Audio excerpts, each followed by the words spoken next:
what does cognitive mean? We did this before, I know we did. Yeah, that's part of cognitive, actually.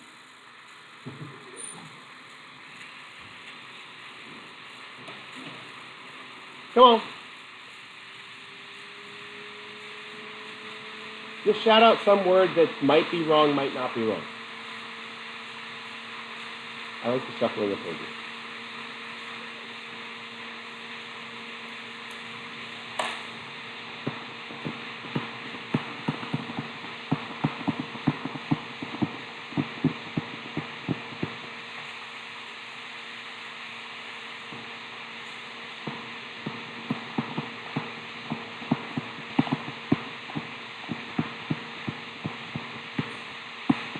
There's the key word that helps you understand. What is cognitive psychology? Mental processes.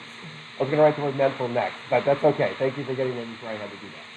So, we talked about this actually last class, and I really value his perspective on stuff. I have been doing this mindfulness stuff for most of my adult life. I had no idea that it had names for the stuff that it did. Like all the things that she talked about in class, my brain's going, oh, that's what that's called. Oh, that's what that's called. I learned how to do it by trial and error and by psychologist friends telling me how to do stuff and by that annoying book that I read called How to Teach Mindfulness Without Being Annoying. And it turns out that why are there names for these things like guided imagery or the five senses?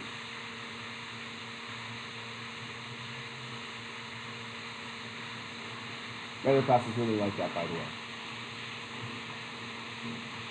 But what's the point of having, what is the point of doing that? Say it again?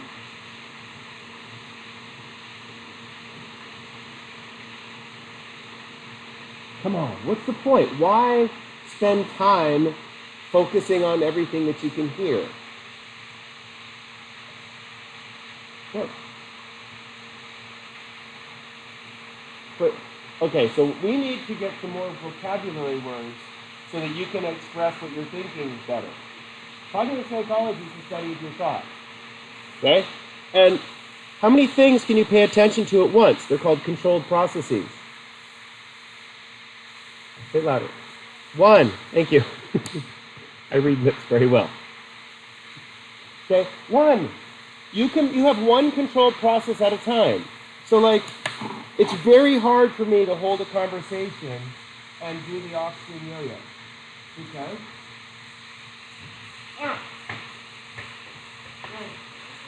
You get above the boot, that'll hurt. Okay. How come it's hard for me to talk and do this at the same time? This requires a lot of controlled processes. I have to integrate visual information with sensory information, with motor information. 4 different parts of my brain need to be working in order to catch it on the string. And I did the feeling, see if I can go.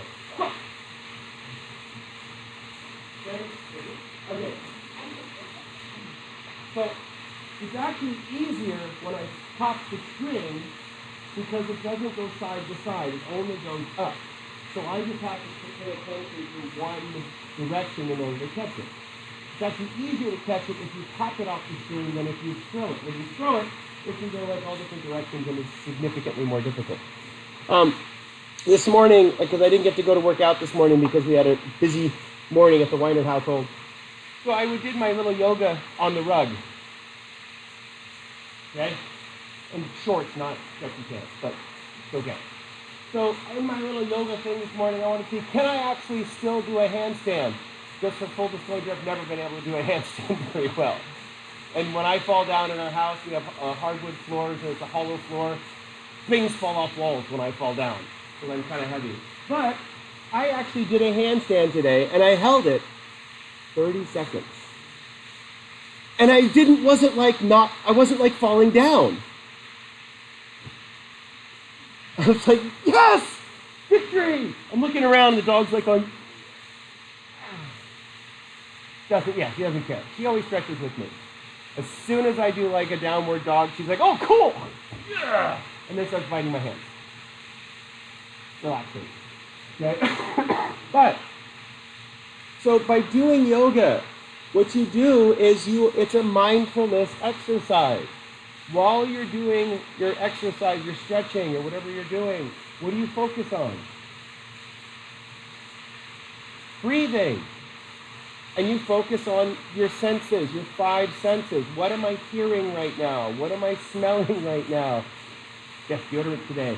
What am I, what am I feeling? What muscles feel tight? How can I move just a little bit to pull and stretch different muscles so that they don't feel tight? But what happens to the rest of your world if you're focusing on all these different internal processes?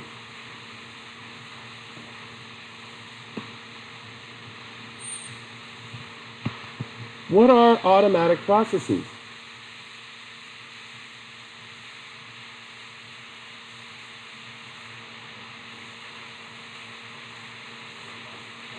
Stuff you do without thinking about it. And sadly, this is really annoying, your thoughts are things you do without thinking about them. Your thoughts are these internal behaviors. What you think about are automatic processes. Why does your mind drift into different things?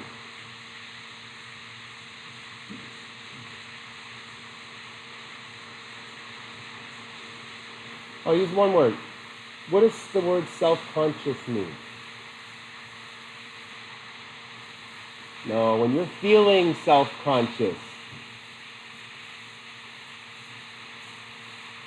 what happened? Like you walked in this morning, the first thing you were feeling self-conscious, you said, don't judge me, I'm super tired. I'm feeling my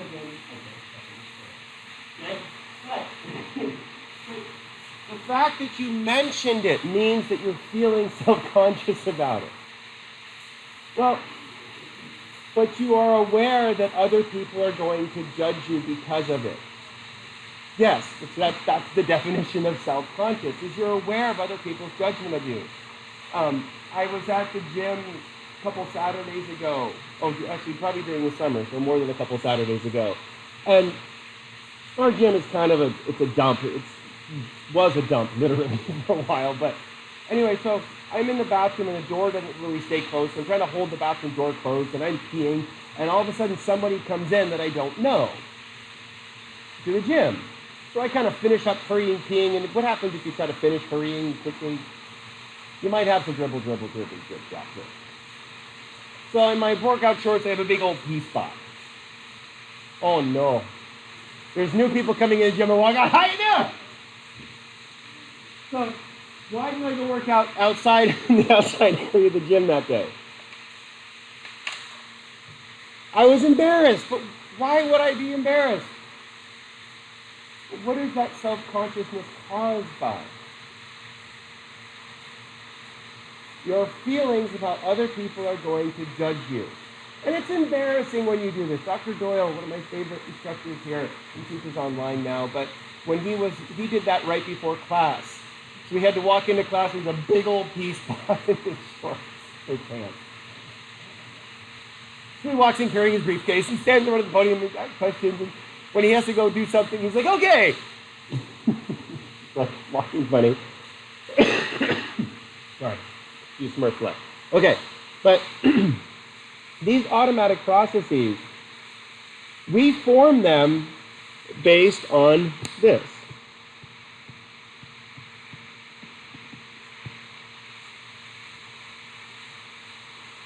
We form these automatic processes based on concepts.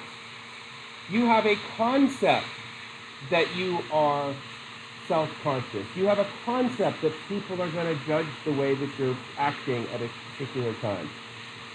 Do we do this all the time? So can anybody define technically what a concept is? Like my daughter is doing chemistry, and they're talking about density in chemistry right now. Density is a concept. Does it have a mathematical formula?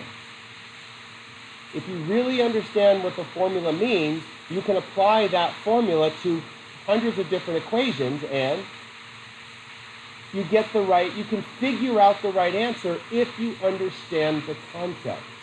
The problem is on her chemistry test, she was given 4 questions that they'd never done before. 4 questions about, like, a block of wood is floating in a liquid. What kind of liquid? Don't ask. Okay. It's floating in a liquid and 3/4 of the block is out of the water, and then what is the density of the block? Or what's the volume of the block if the density of the block is X? And, like, she's looking at that going, But if you understand the concept, can you apply the formula to that situation? Yes, because once you understand, what is the concept? Okay, part of it is a formula. We use the word heuristics. Or algorithms. I don't think I spelled algorithms right. Is it right? No. That's the wrong kind of rhythm. Yeah. Algorithm, that's it. So, heuristics and algorithms are just conscious formula. Heuristics are rules.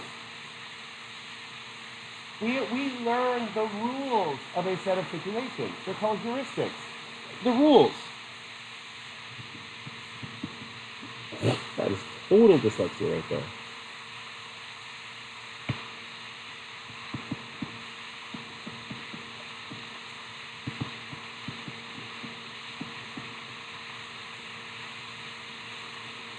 Can you make bread without a recipe? If you know the algorithm, bread is really easy to make. Okay? So we used to make pizza dough all the time. And when I used to work at a pizza restaurant, you don't need to measure everything. You don't even need to have graduated measures.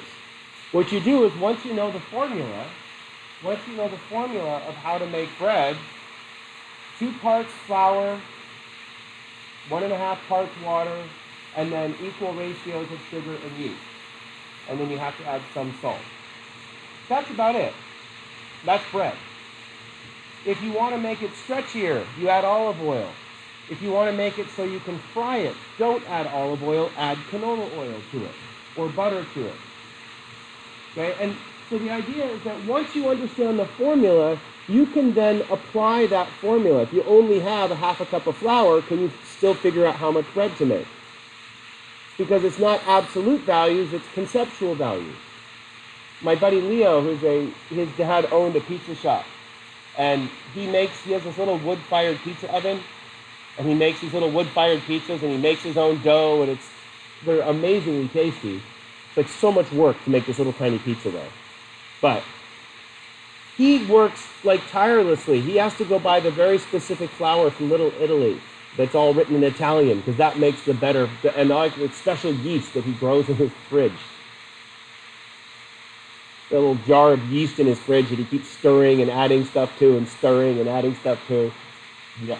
Anyway, what's that? That's my old kid. We call it George. You know, George is the team today.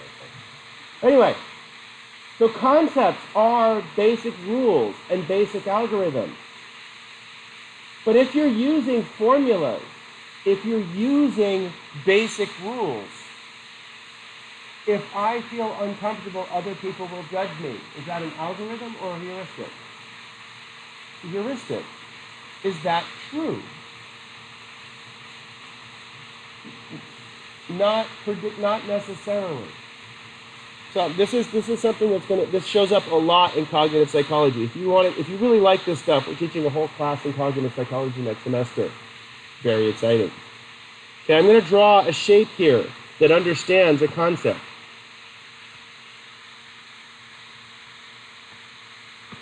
This is how a concept works in our brain. This shape is called a normal curve.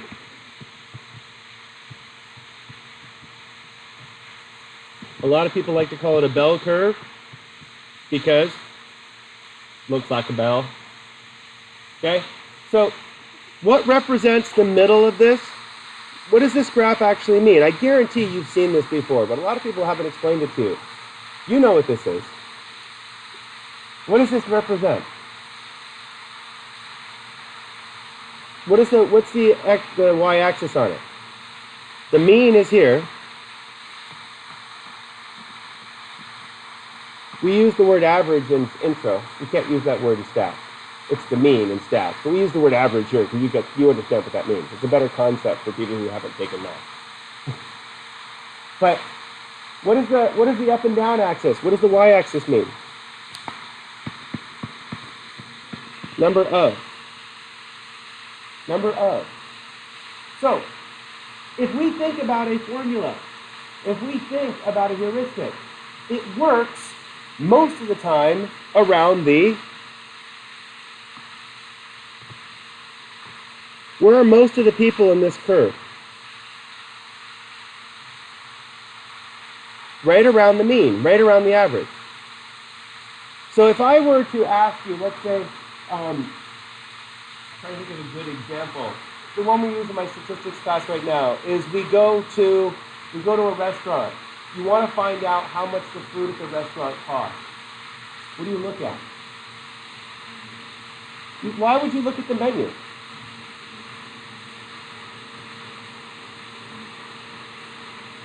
It gives you data. It gives you data. But you don't want to sit, especially if you go to someplace like Disney Aikens, you want to sit and look through the entire menu. Everybody been to Disney Aikens in here? It's got like a 17-page menu. Most of it's actually the same thing, just put together in different ways. If you actually analyze the menu, it's the same 4 ingredients, just put together in different ways. Anyway, but you don't want to analyze every single detail. That's the data. What do? You skim through it and hit the highlights. Oh, there's something that's $9, $9, $9, $10, $9, $8, $9, $3, $9, $12. I'm hearing $8 and $9 a lot. So what am I going to guess the average is? Assume there's going to be $9 per thing that you order. You go to a burrito place. An average burrito now sadly costs $8. When I say the average burrito, can you find a cheaper burrito than $8? Yes, but most of the burritos that you want are $8. Down by the beach, they're $12. Kind of sad. The old machaca burrito from Taco Surf that we used to always get in the morning after surfing, it's like $10 now. $10 burrito? Of course, you still have to buy it because you've been surfing and you're starving and there's nothing better than a machaca burrito after surfing. Yeah. What's your favorite kind of burrito? Okay, so that's why I have an obesity problem. Now, but when we average, what do you make when you average things? Are averages the best? It's in the middle. It's your best guess if you don't know all of the data. All of this? So when you understand a concept, once you understand the concept, you understand how the whole process works. How do you actually apply the concept to a specific situation? What do you have to do?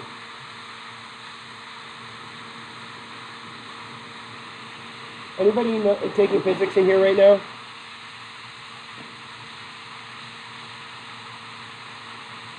What are the steps to solving a physics problem or chemistry problem? Come on, somebody knows this. Say it louder. Yeah.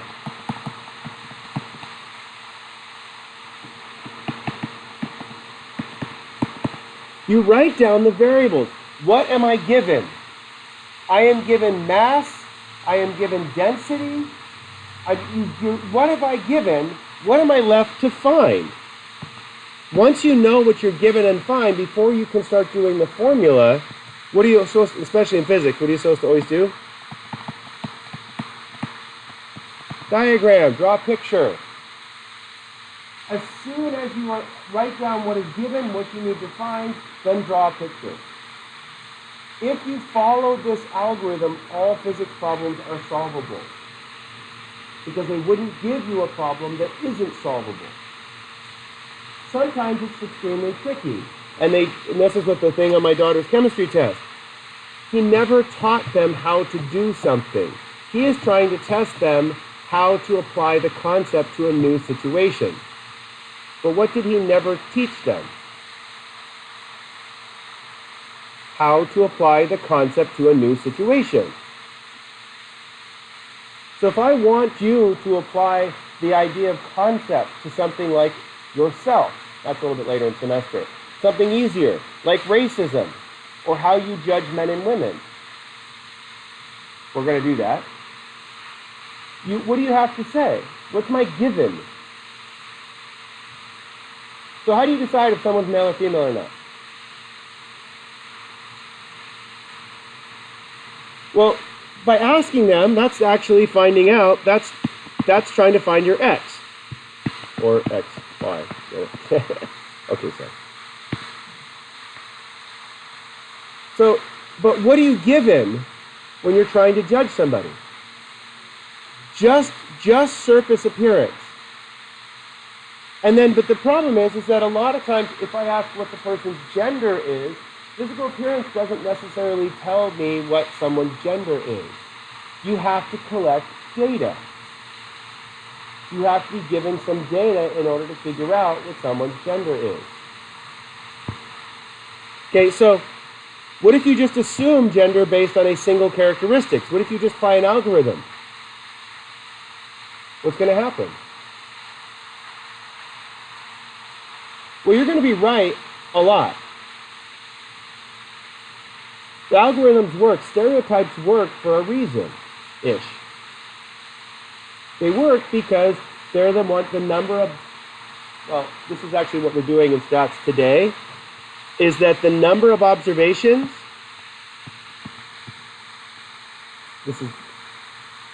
the number of observations you make, the more accurate you get.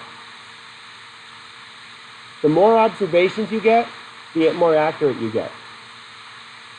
So I'm going to erase that because that doesn't make any sense for you guys. But stats will understand that today. Okay, but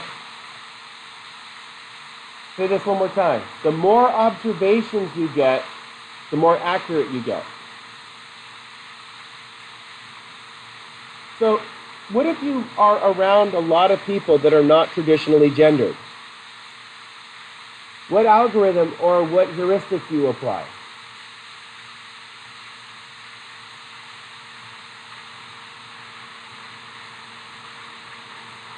If you're around people that are always identified as male or female, and they're very consistent with their gender type, is it easy to gender type people? What if you're only around white people?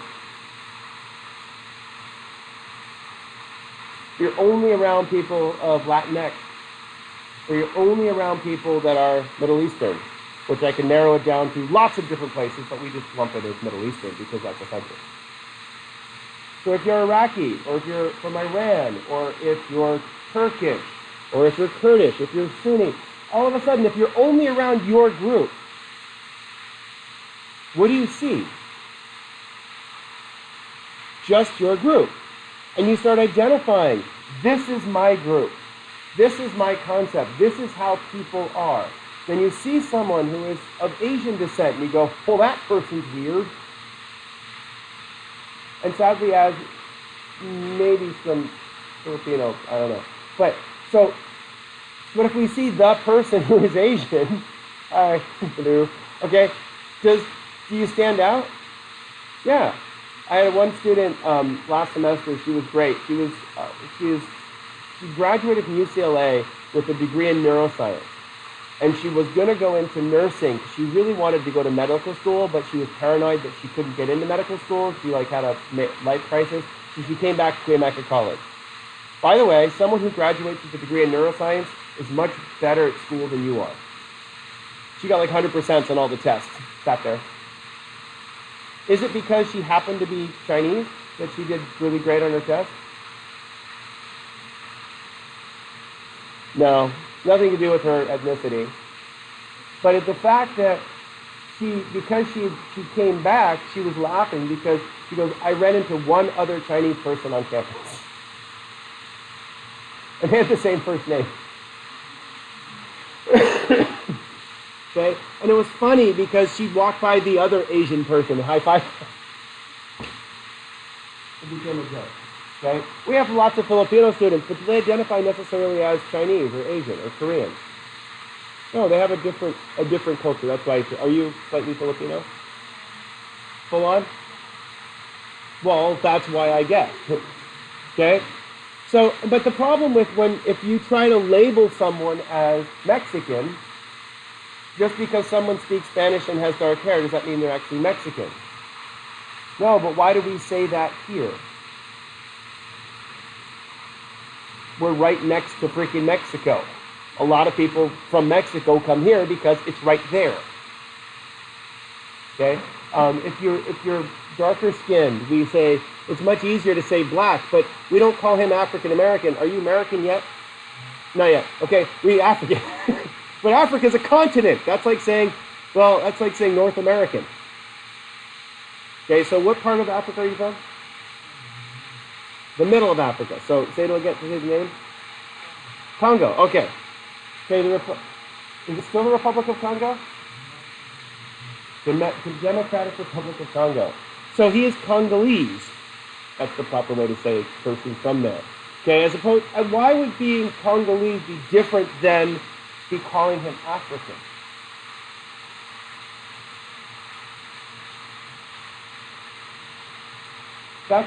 That would be like calling someone in North America American. So you're North American, I'm North American, we're the same because we're American. That's about as silly as, people from way South Africa to Egypt are all considered African. So, but why do people just lump someone with dark skin into African American? Kind of a very broad brush to paint people with, isn't it?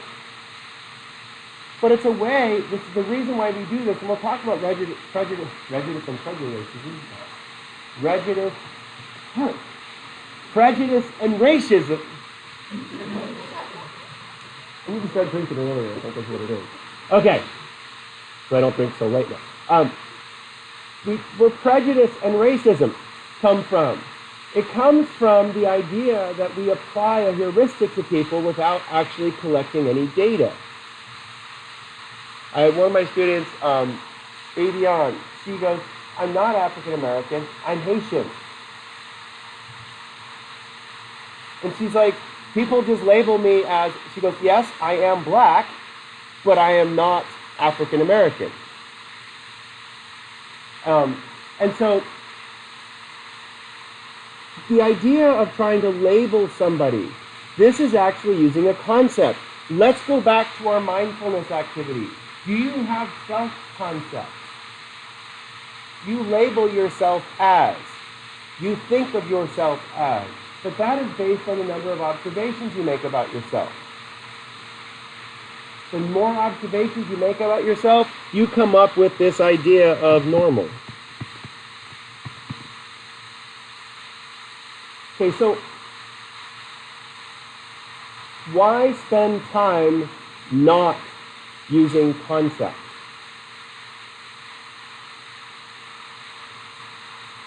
Why spend time doing headstands and lifting it?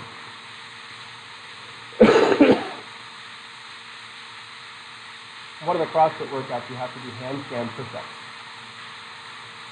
And so one of the girls at our gym can do handstand push-ups on 2 kettlebells. I know. I'm like, oh, I want to do that. I have plenty of shoulder strength to do a handstand push-up. I just don't have this thing called athletic ability. So I can easily press my body weight with my shoulder. I got that. No problem. But that whole balancing while you're doing it on 2 kettlebells, the last time I tried, I crashed pretty badly, and they told me to stop trying. But anyway, but why do that? What's the point of that? You can't just say perspective anymore. That's so chapter 1. It's called mindfulness because what perspective are you trying to make? What are you trying to collect? Data. You're trying to collect data, not use concepts. All of this? By collecting data about yourself, by talking with a therapist and collecting data about yourself, does it help you change your concepts? The reason why we talk a lot about this idea of concepts, the more data you collect, your concepts change.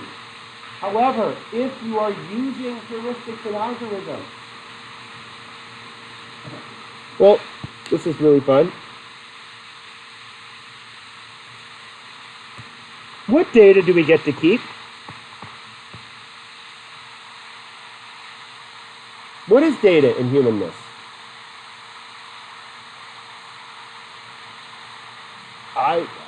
I really love, this is like my favorite part about my Google phone. And you can do it with any phone, really, but I just like it with my Google phone.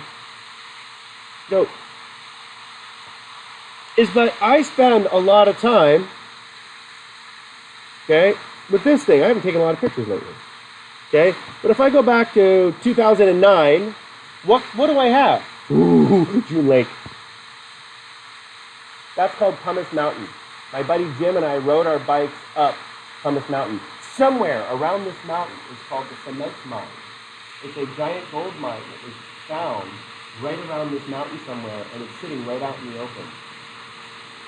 It's right near a place called Dead Man's Creek.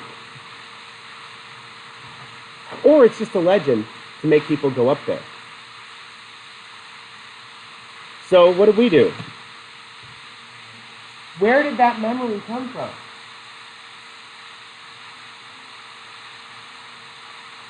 Wait, the memory isn't from the photograph. There's no story on this photograph.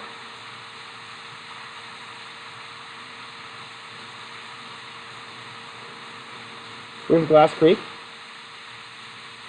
This is all pumice. If you happen to have a bike with giant 5-inch wide tires, hey, I do. You can ride across the pumice. It's like beach sand with big chunks. Super soft and super floaty. But I can ride across it. Turns out there's a bitch ton of mosquitoes up there. And there's not a lot of people up there. So when the mosquitoes see anybody that's breathing, what do? Attack. And they form these squadrons, just coming strafing you, and it's almost impossible if you forget bug repellent, which we did. Okay, but, again, so this, oh, there's Chaos. Hi, Chaos. Who's Chaos? A bleached Newfoundland. Chaos mated with Chaos's mom mated with somebody who was of another color. And as opposed to coming out as beige, he came out as black and white. Good job, Chaos. So, but how do I know Chaos's name? Was I thinking about Chaos before I scrolled down? Where did it come from?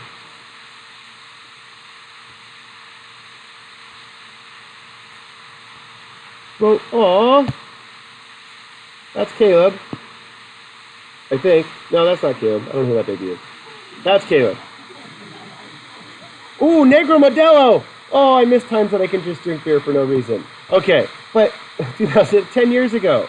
Can I remember? I don't really remember this exactly. I don't remember him having that toy. How come I don't remember him having that toy? He's had lots of toys. Why did this toy not really stick out? He probably, yeah, it was his birthday. He probably got lots of toys. Play-Doh making things.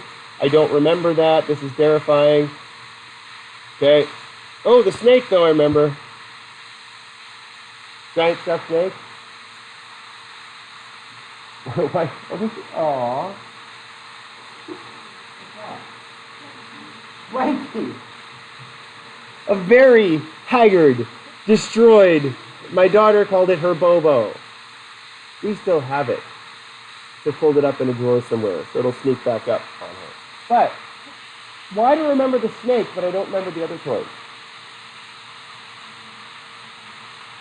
That's something that caught my eye. If you are holding a giant stuffed snake and you happen to have an older sibling, what are you going to do with said stuffed snake? All the boys in here, what are you going to do to your sister with the snake? Smack her with it. Got a good head on it, got a good whip on it. We had to take that snake away pretty quickly because the violence was occurring. Okay? But what's funny about this is, have I thought about those memories in 10 years?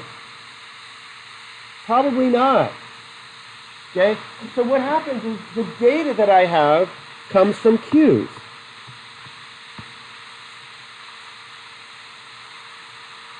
This is really important. The data that I get to keep, we'll talk about your memory here in just a few minutes, but the data that I get comes from cues. I'm going to write another word for a cue up here.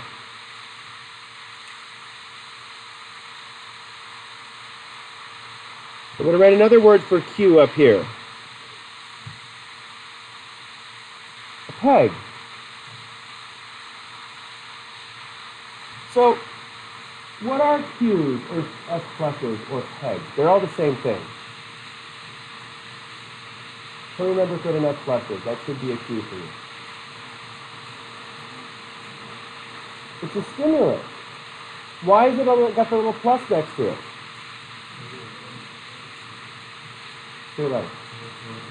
It has a reward associated with it. It could also be an S minus. A punishment associated with it. If you have a stimulus that has a punishment associated with it, what happens when that stimulus is presented?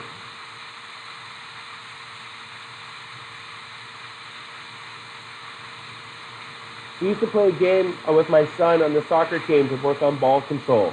And it was red light, green light. And we'd have a race across the soccer field. And I'd hold up a red cone or a green cone. When I held up the red cone, they had to stop running. If they kept running with the green cone, or with the red cone up, what did they do? They have to start back at the beginning. And then so I hold up the green cone and they could run. It basically, it's training them to kick the ball while looking up. Really. And it's fun. But the red light, green light becomes a cue. And once they start learning the cue, they get much better at the game. Okay, so what are these stimuli doing for our memory?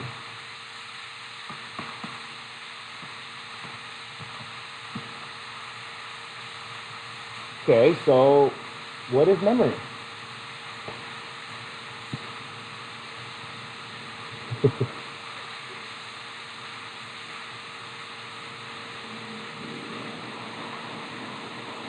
Is it actually what you experienced before? Yes. Okay, so if I ask you to close your eyes and picture chaos in your head, not like chaos as people running and screaming, but the dog chaos. Not enough cues for you. I say chaos, immediately I come up with what color is chaos? Black and white. What color is his head? Black. How do you know? Again, did anybody see a little white spot in his lip? Yeah, he's got one little white spot, big black head, white body, and a black tail. He literally is held by the head and tail and dipped and then pulled out. It's like an Oreo cookie. Oreo would have been a much better name for him. Okay? But his name is Chaos because he's a giant dog. And he does not listen at all to whatever you have to say. He just does what he wants. So therefore, Chaos. Okay? So, but the more you learn about Chaos, the dog, is he mean or friendly? Super friendly.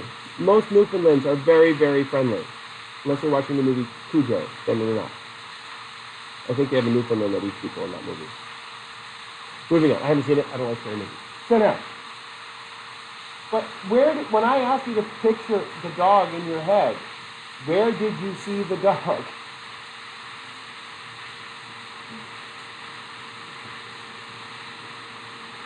In your occipital lobe. If I show you a picture, and then I take the picture away, Could you look at the picture with your eyes closed?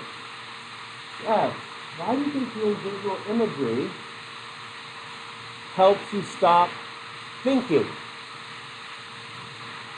What are they having? What is the therapist having you do, or yourself having you do? It's not distraction, because distraction is what I suffer from constantly. It's engaging in focus, not distraction. Same behavior, different mental state.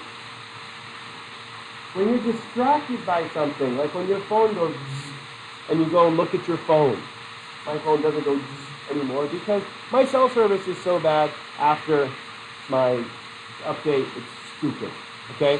But I was on chat with Google yesterday for about 45 minutes, and there's a setting with Verizon to reset that will make it work again. They have to reset your SIM card with something update number. Why can't you just do that automatically? It's an undocumented feature. You're stupid. Okay, moving on. So, very fine time to go to Verizon. So, whenever your phone buzzes, you've got a cue. Yeah, and as soon as you are cued, you set into a heuristic. You set into an algorithm. You automatically apply that concept. Once that concept is applied, you feel or acting or thinking, however that concept tells you how to act and think. The longer you've had a particular concept in your consciousness, the faster you find it. The longer you remember something, the easier it is to remember. Okay, so what is memory? Let's talk about what memory is, and we'll talk about how cues and pegs work. I've got stupid humanness to do in a few minutes here. So, what is your memory? It's not what you remember.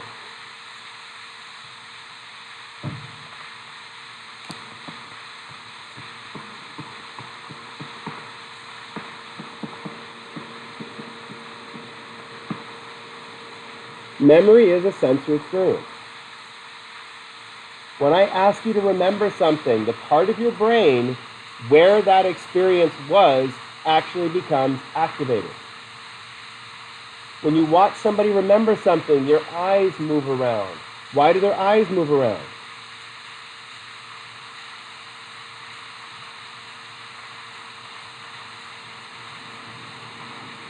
Why would your eyes move around?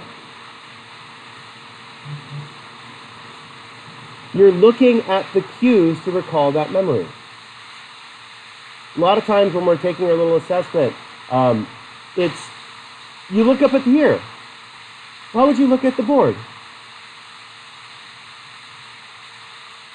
You're remembering where the information was. Immediately you look up and where the information was. Even though the screen will be black, you can see where the information was. Most of you can remember what color I wrote it in. What color did you write mindfulness in cursive?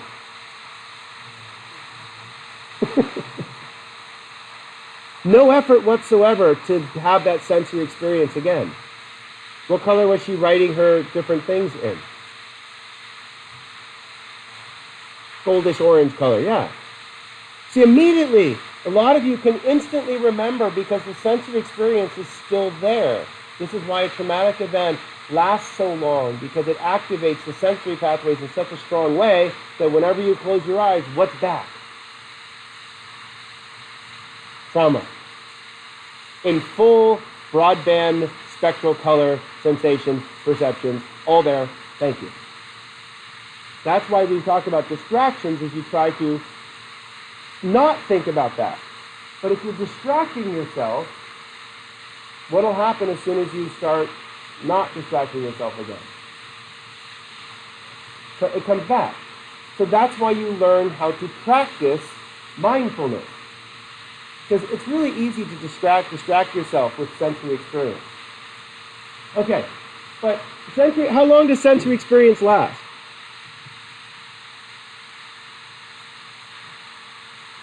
How long does your sensory memory last?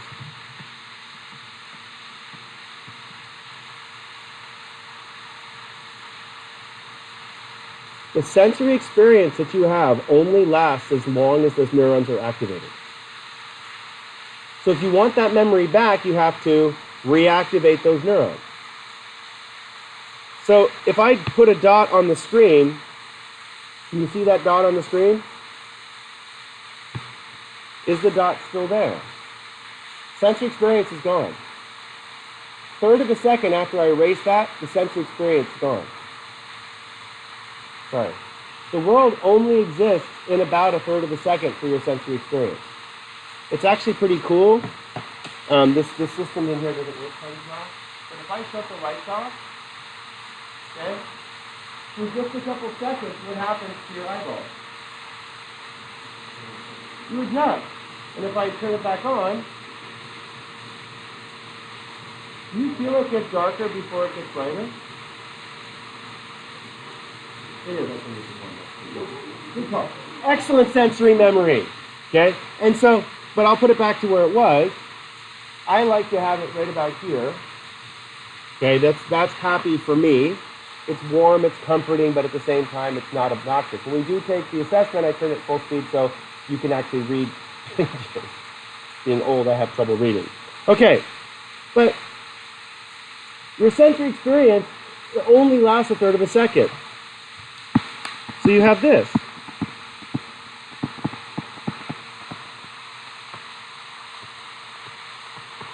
Called your short-term memory.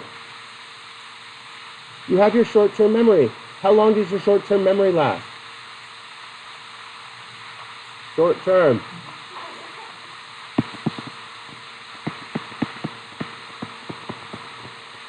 It lasts as long as your attention. For someone like myself who shifts attention constantly, everything for me is a cue. Because everything is a cue, it keeps activating sensory experience. And if I keep activating sensory experience, I get distracted very quickly. Like your water bottle is extremely tiny. Is that at least coffee in there? Okay, good. I was hoping that wasn't a water bottle because it's like, that's not worth the weight to carry it. Here a sec. I'll have a sip of tea too. I put lemon in mine this morning. So good. Okay, so. I'm operating on no coffee today because I drank matcha this morning as opposed to coffee to see how it does. Maybe that's why I couldn't find the words earlier. Anyway, this is matcha makes me nauseous when I drink it in the morning. Okay. Kind of like it though. So, kind of makes you feel alive. Good. Good stuff. Okay. So, your short-term memory lasts as long as your attention. Your short-term memory is limited.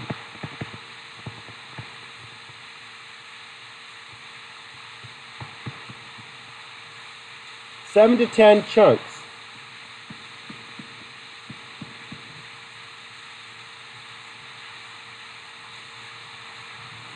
Short-term memory is RAM. It's your RAM. What happens if you're working on a document not in Google Docs and your computer shuts off?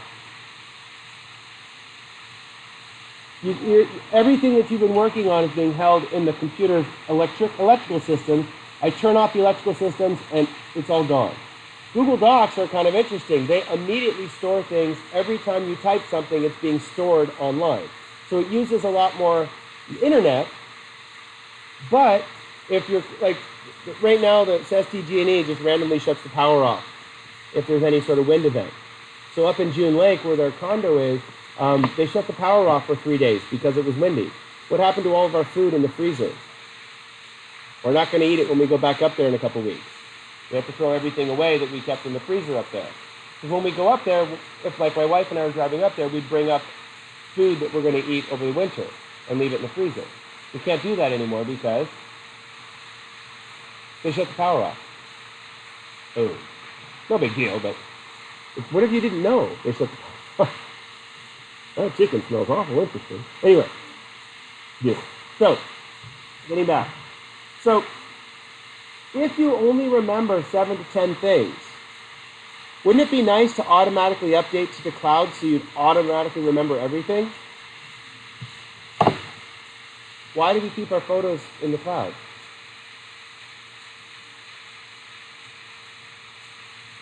Everything that you've ever taken a picture of, you can't remember. But if I just go back 10 years, can I find stuff and tell you the story of what happened? Yeah, but why would I come up with that story right then?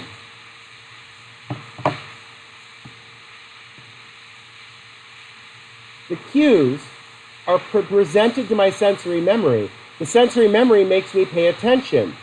That attention causes me to be able to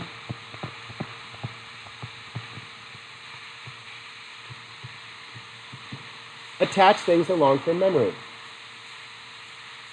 Okay, so now, how long does long-term memory last?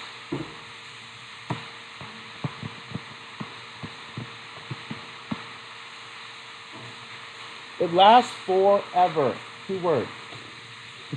I don't know why it was 2 words, but it became 2 words. Forever. Okay. Long time. What makes long-term memories disappear? Why can't you remember stuff? Okay, that's called interference. Okay, so one thing is interference.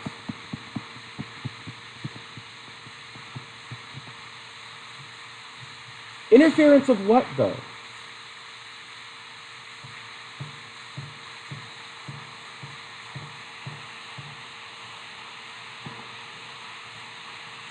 I'm going to write this word up here because I want to get to the next thing. It's not interference of the memory. It's interference of the cues. If you try to memorize that entire vocabulary list in one night, you have what's called cue overload. Too many cues. If you're taking this class and sociology at the same time, cue overload. Because we're talking about the same damn thing, but 2 different set of vocabulary words to talk about the same thing. Okay, if you're taking, like, it's funny because we take stats and we take this.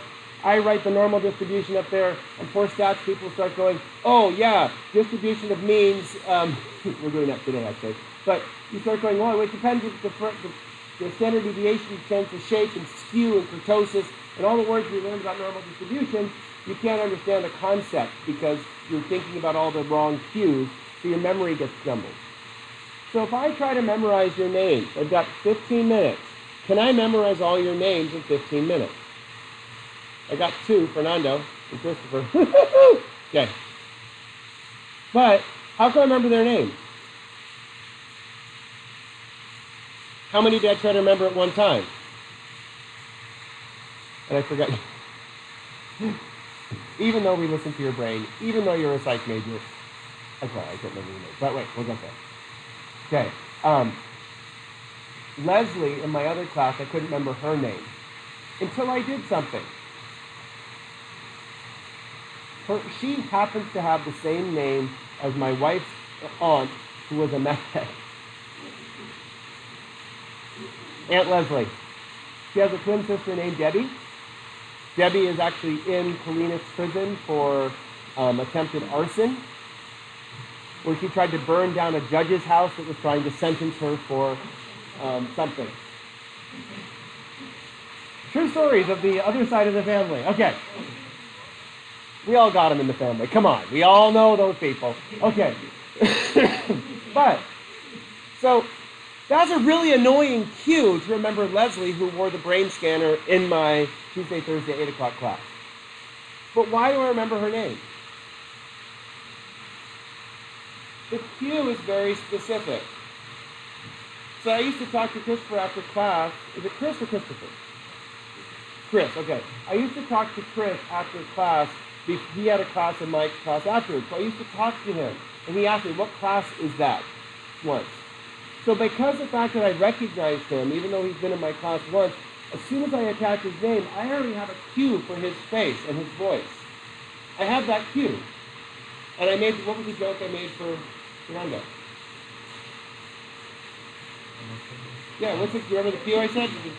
So what I'm going to do, in a few minutes here, I'm going to go through Papishu, how do I remember his name? Pumpkin seed. Papita. Lapia, how do you say it? A pumpkin seed in my head. How do you say pumpkin seed in Spanish? Say it louder. Papita. Papisu. Nothing to do at all with pumpkin seeds. But why do I remember his name? I have a cue. So I need to come up with cues. Jane is easy because I've known you for a long time. Okay? For the new last name, though, whatever. I said George earlier, Bishop. So what do I have to put on her last name to remember her last name? One of the big hats. Why a big fuzzy hat on her head? Yeah, because it's easier to remember in Bishop High School. Bishop High School is remembered by... I have no idea. Okay, so say your first name. Zahara? Zahara. Okay. So I'm going to say Sahara. Sahara, desert. No, I'm going to say that in my head. I'm not going to say it when I see you. I'm going to just cough. Because my mouth doesn't make those sounds very well. So give me some time. But, Rafa. Capella. Okay. That doesn't help at all. Okay. But by saying Sahara, am I going to get closer to what she is? Yes. And so the object is to produce a cue that doesn't describe how you are, it describes something for me to remember your name. How do I get to know how you are? The type of person you are. Spending time talking to you. And that's where the better I get to know you as an individual person, it's easy for me to. Tatiana, who's Tatiana's friend in here? Somebody who's Tatiana's friend in here. She was in one of my classes, maybe, she's in one of your friends, maybe she didn't make it to class today.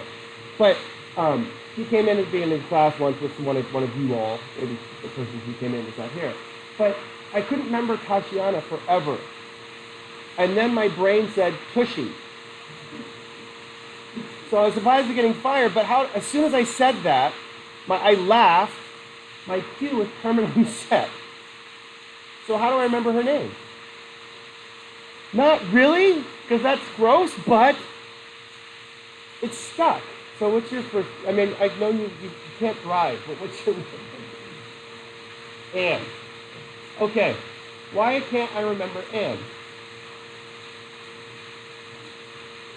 No, I do actually spend more time talking to Anne than other people in here. But I need to find a cue that's unique to Anne. So why is that a harder cue than that?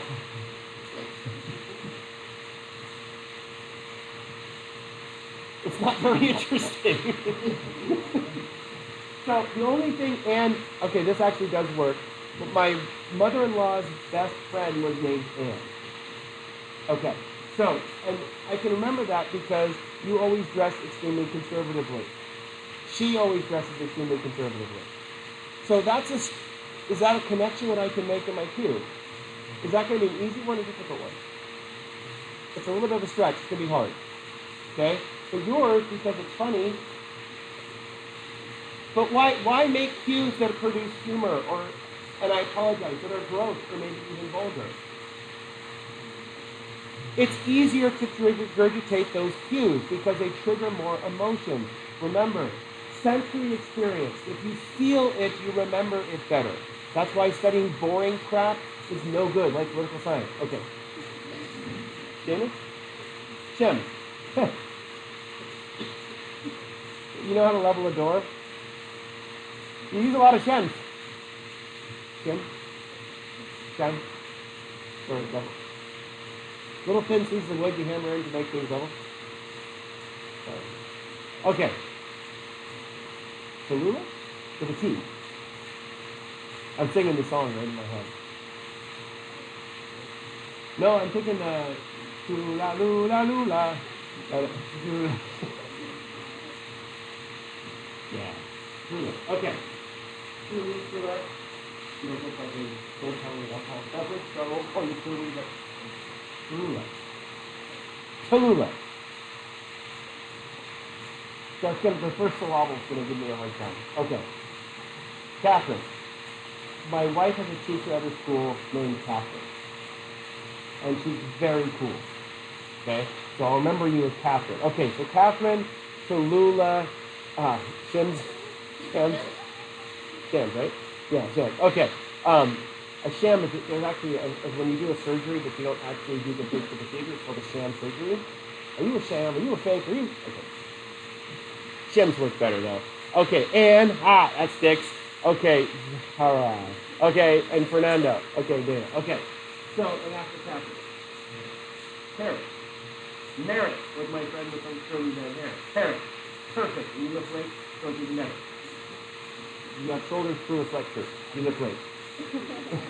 You should. Look at him. It's just he's had a sweatshirt. So you did that in the 80s. Okay, sorry. It looks like you look great. Okay.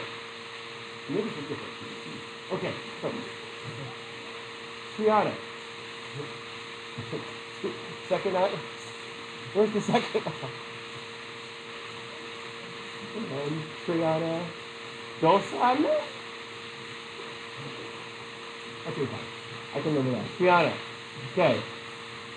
Alex. Okay, so Alex, we were talking. So, did you play football? Excellent. Alec Weiska, football player at Rona High School. Awesome kid. Played CIF championships. Screensaver. Played CIF championships while with a major concussion and a broken rib, and they won the game. He doesn't remember any of it.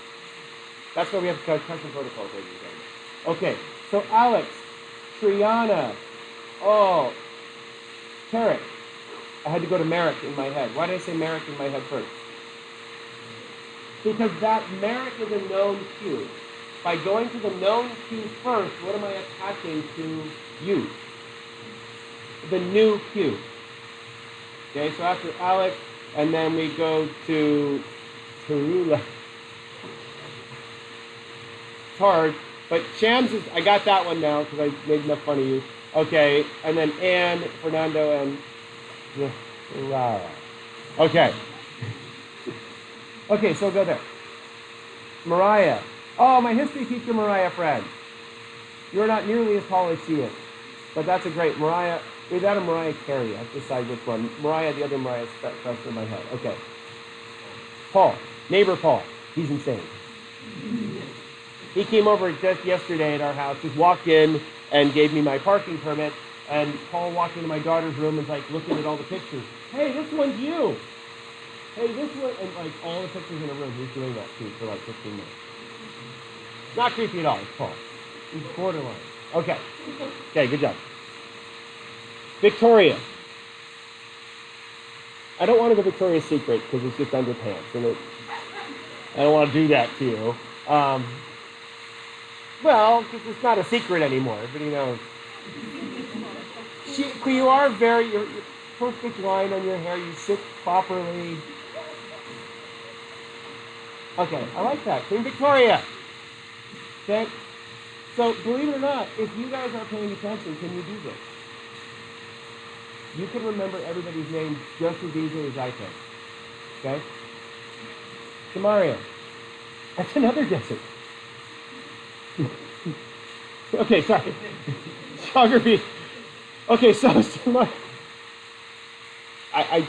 Desert. It's easy. Okay, Christopher, Cake, Chris, sorry. Ronnie. So, this is a stretch, but Ron is a friend of ours who owned a graphic designing company, and I can't tell if you're all tatted up, but he's all tatted up, but he wears like lots of flannel and hippie stuff, so. Ron, yeah, Ronnie's okay. Ronnie, great. But he's got like full-on tattoos. He's got something weird going on right now. Every time you see him, he looks like he's like, and he's like bright red all the time. You're fine though, but Ronnie, the other Ron, yeah. Okay. Autumn? It's your season. No offense, but I hate autumn. Not you. I hate that out there. It's cold. It's hot. It's cold. It's not raining. It's not snowing. It's not summer. Thank you, Autumn. Your fault. Okay. Bella. Okay, that's Bella. I gotta remember you're the middle and JV. I got that. Okay. So Bella, Autumn, Ronnie, Chris. Oh, sorry. Oh, I had it. Okay, Maria. Okay. I think I was going to Maria. Okay. And then Victoria, that was thank you, and Paul, and Wade. Oh, Mariah, and then Alex, and then Fiona. Yeah, okay. Fiona. Okay. And then we got to Matt, so Derek, and then, oh no, Catherine. Catherine always wears leggings, so I looked at doesn't matter. Because why would my brain look the legging is a cue for Catherine. And sometimes she wears leggings that are very inappropriate to school. That's what's funny about Catherine. But not important. Okay. Peter put one here. Okay. And then Shams, and then Anna, and yeah, okay, Zahra. Okay, and then Fernando, Dana. Okay, so after Bella is Azelle. Gazelle. Perfect. It's not offensive, but did you get called that when you were younger? Yeah. Why do you go right to the easy one? Because it rhymes. Rhyming is great because as soon as you say one, the rhyme comes back. Okay, I've got just a few minutes left here. Give me one more minute here. Madeline. Oh, look at these. Madeline. Madeline. That's not a picture at all. Mandolin. Why not Madeline? Well, then I'll call you the wrong name every freaking time. Yeah, well that's, so, mandolin, so it's Madeline. Okay? Maya. Oh, we have one of the girls in my daughter's volleyball team is Maya. And my daughter's name's Ella, so Maya. Maya. I made that joke for the first time. Did they have a My Caleb, which is actually what I said after that? Okay, so last one, and then we have to, Aline.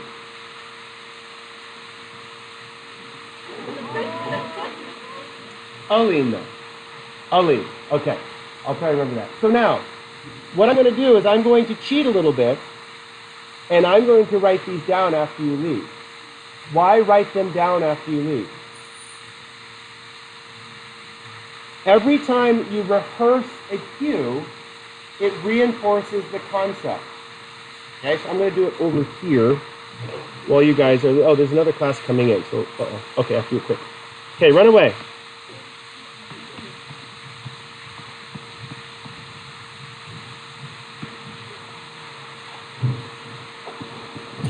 Ah, this gets terrifying.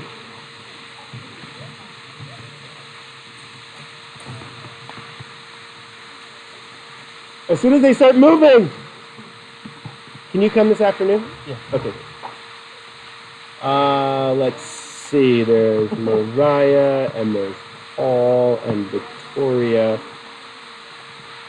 and Samaria. Samaria, but Samaria is how I'm going to remember it. Samaria, okay. And then Christopher, and Ronnie, and Autumn, and Bella. That's the one that keeps sticking in my head. And then after Bella is Giselle? Azel? Azel.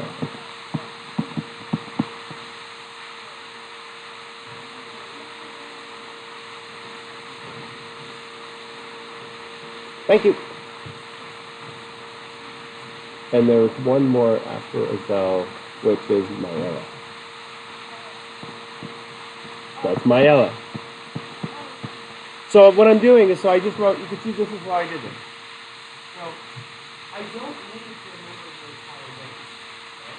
So all I need to do is write down a cue. And what happens is that if you remember things in a specific sequence, the sequence becomes part of the cue. So even if you move around, like if you move and sit like there, when I think Anna, where am I going to look first? Where you were sitting. And I'll remember red, because you were wearing red today. Okay? And remember your headscarf, because that's something that identifies you as far as the visual stimuli that come in. And your glasses are very unique, so they're very cool. And so, but those are all cues. I know.